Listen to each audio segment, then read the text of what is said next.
most devastating conflict between Israelis and Palestinians in modern times, and it shows no signs of ending. Joe Inwood, BBC News. Yeah, as Joe says, no respite for the Palestinians in Gaza at the moment. With me is Shehata from BBC Arabic. Can we talk about the attack on the Al Maghazi refugee camp? What do we know? It is an attack on civilian buildings. About more than 70 people died according to Hamas health authorities.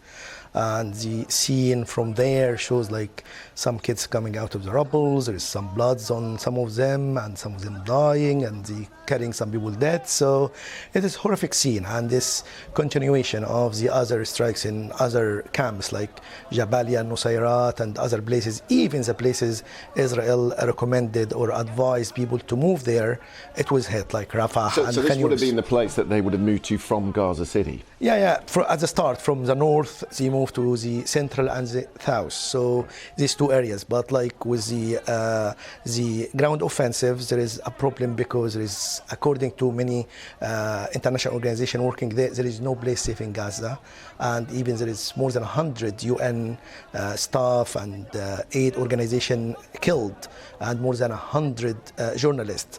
So it shows like no place safe in Gaza, and this put pressure on Israel in order to stop the war, and it might be a breakthrough with the Egyptian proposal to make a ceasefire. Talk about that in a second. Just a weekend for the Israeli troops as well. The Prime Minister's talked about a pretty bloody weekend. How many troops have been killed on the ground? Yeah, it was 14 soldiers were killed.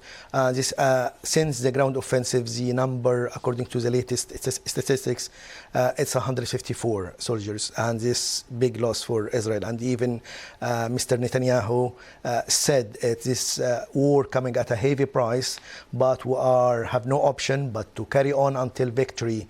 But what kind of victory is eliminating Hamas or eliminating the threat of Hamas? Eliminating Hamas, it will be impossible with all the military experts and even some political figures like the Palestinian Prime Minister. But to eliminate the threat of Hamas, they might talk about that, but like eliminating Hamas as such, it's almost impossible because they are in many places and it's an ideology plus and a military wing. So the pressure mounting internally on Prime Minister Netanyahu, that puts into focus this peace discussion within Cairo and more peace talks ongoing. Where is that at? The Egyptian proposal is still under the study of Hamas. Hamas sources said they study the proposal of the Egyptian because they are close to Egypt, and Ismail Haniyeh was in Egypt to discuss these proposals, and Israeli and Qatari and the United States, all of them are doing that. But the Egyptian proposal is very interesting because it has 3 stages. The first stage, between a week to 10 days, in order to release all the civilian hostages, women, men, children, in return for releasing some prisoners, Palestinian prisoners from the Israeli prisons, and it will be stopping the fighting and allow more aids. Second stage for a week, that also will be no fighting in Gaza and no bombing for Gaza, and will be releasing all female Israeli soldiers in return for some Palestinian prisoners also from out from the Israeli prisons, and also let more aid to the Gaza people, especially to the north where it's more affected.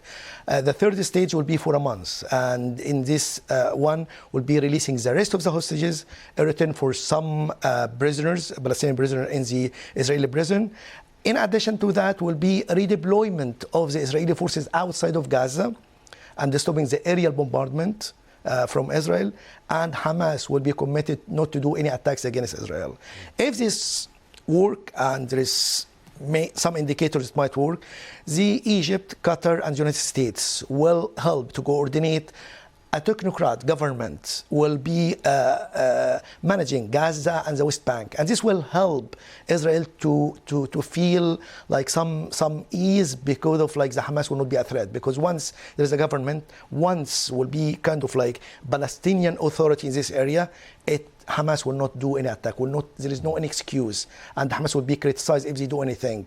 So the pressure from like the Palestinian inside, and when they have a government, when they have a state, and this the medium and long term is to talk about a two-state solution. When you have a two-state solution, Hamas will be almost finished because it's a resistant group, resistant against the Israeli occupation. But once a Palestinian state was established, there is no excuse for Hamas. The legitimacy of Hamas will be over. So in this case, the two-state solution will help. So many tentative stages, of course, before we get to that point. We've just been looking at the live pictures of the Gaza border, looking south from Israel, from Ascalon. You can see it's a pretty hazy day today over Gaza. Just a word on the Palestinians in the West Bank, and in particular in Bethlehem, where this time of year you would see, of course, the Christmas celebrations, all of it postponed this year. Unfortunately, and as it was described by some religious leaders within this area, Bethlehem especially, there is dark, no Santa, no celebration, no parade, no music, nothing. And even one of the churches created a symbol of nativity where Jesus enters the world amid a pile of Gazan rubble. So it shows how the destruction in Gaza affecting the celebration.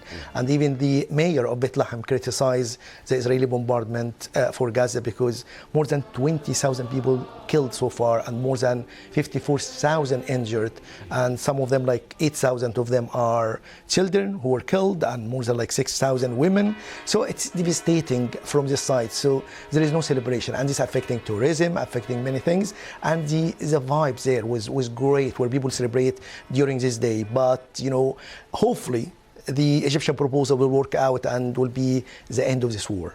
Okay, Saeed Shehata, thank you very much